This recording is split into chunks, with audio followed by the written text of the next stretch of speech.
On se retrouve pour l'interview du film The Lobster de Yorgos Lanthimos, cinéaste grec qui est là en train de s'amuser avec son siège.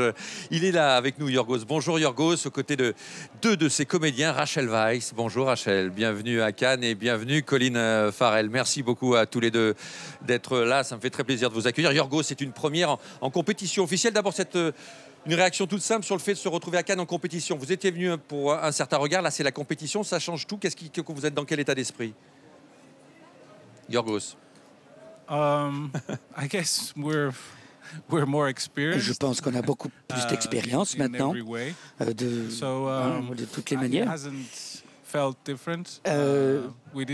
C'est pas différent un petit peu, et je crois qu'on n'a pas eu le temps de se rendre compte si c'est différent ou pas. Mais c'est formidable d'être ici, c'est la meilleure chose qui arrive au film, et je suis très heureux. Ah oui, j'imagine. Alors, je viens de découvrir votre film. Je me souviens que Thierry Frémaux en avait dit pendant la conférence de presse, c'est un film auquel on ne comprend pas tout. Vous êtes d'accord avec ça, Yorgos Lanthimos? Non, je pense qu'on comprend ce que vous voulez comprendre. Mais il y a de la place pour avoir ses propres idées sur le film et de s'engager de façon beaucoup plus personnelle selon leur propre expérience, leur propre goût, leur pensée sur les choses. Donc, on montre assez pour que les gens puissent s'engager et puis après ils peuvent voir des choses eux-mêmes. Oui, alors c'est vrai que vous nous montrez un univers dingue, un univers qui interroge un peu la sauvagerie humaine, l'animalité, qui interroge la sexualité. Comment tout ça est né? Est-ce que ce sont des situations que vous observez dans la vie et que vous poussez à bout pour ensuite en faire un film avec votre imagination? Oui, je pense que c'est ça exactement. On pense à des thèmes, des situations qui nous intéressent avec mon ami et co-scénariste. Et on explore ces thèmes dans des situations extrêmes pour voir ce qui se passe.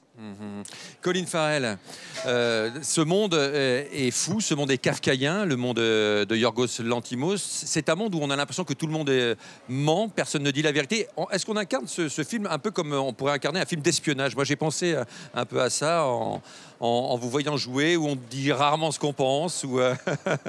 Je vous vois sourire, Colin Farrell. Comment vous êtes rentré dans ce monde de Yorgos Lanthimos?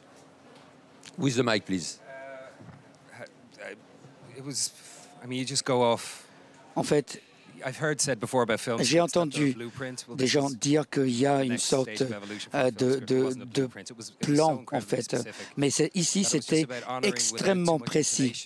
Donc, il ne fallait pas mettre trop d'intonation, pas trop d'émotions entre les points. Il fallait tout simplement dire ce qu'il y avait à la page. Il y avait une simplicité très belle dans la vie psychologique et émotionnelle du personnage. Et c'était ça qui était une bonne juxtaposition avec la complexité du monde du scénario. Et donc là, je prenais ce qu'avait écrit Yorgos et Eftimis, et voilà. Rachel Weisz, c'est un monde sans émotion, ou en tout cas, on ne doit pas faire ressentir ses émotions. C'est l'inverse du travail d'un acteur, ça, non? Ce monde, vous êtes d'accord avec moi, Rachel Weisz? You said it's an emotionless world, ouais. Sans émotion. Sans émotion.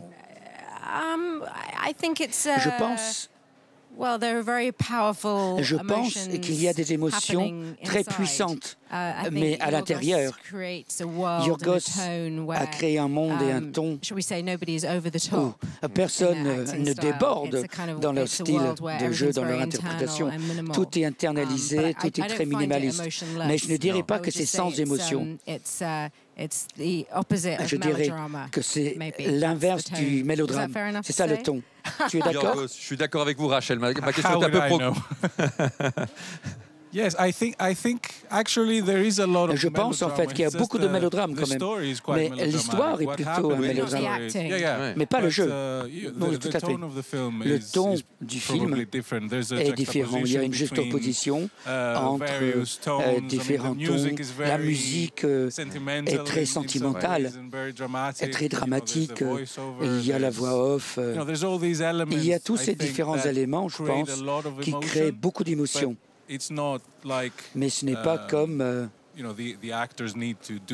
les acteurs ne doivent pas le faire. Je pense que c'est quelque chose qui vient de l'intérieur de tous ces éléments. Je comprends ça. Vous aimez la cruauté, Yorgos Lanthimos? J'aime la cruauté. Je pense que c'est une vérité, la cruauté, et c'est nécessaire de le montrer. Ce n'est pas quelque chose qui me plaît, mais je ne veux pas m'en cacher non plus.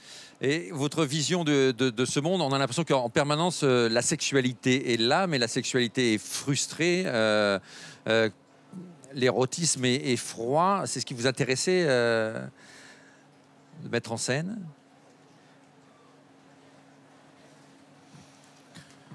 Je pense qu'on a cette idée parce que le monde est très réglementé. Et c'est ce qu'on voulait faire d'ailleurs. On voulait montrer différents mondes au sein de ce monde et différents groupes de personnes au sein de ce monde. Et il fallait suivre des règles, un peu comme nous faisons dans notre société.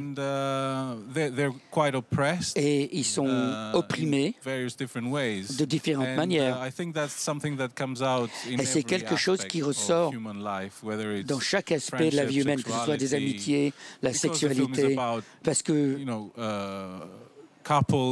on parle de couple, on parle de relations, donc forcément la sexualité joue un rôle important. Et on le voit un peu plus que d'autres choses, peut-être. Merci à vous. Il y a beaucoup de choses à dire effectivement sur ce film. Merci Colin Farrell, merci Rachel Weisz, merci Yorgos Lanthimos. Allez, on va les retrouver dans quelques minutes. J'imagine que les journalistes ont beaucoup de questions à poser à l'équipe de The Lobster, à retrouver dans quelques minutes en conférence de presse.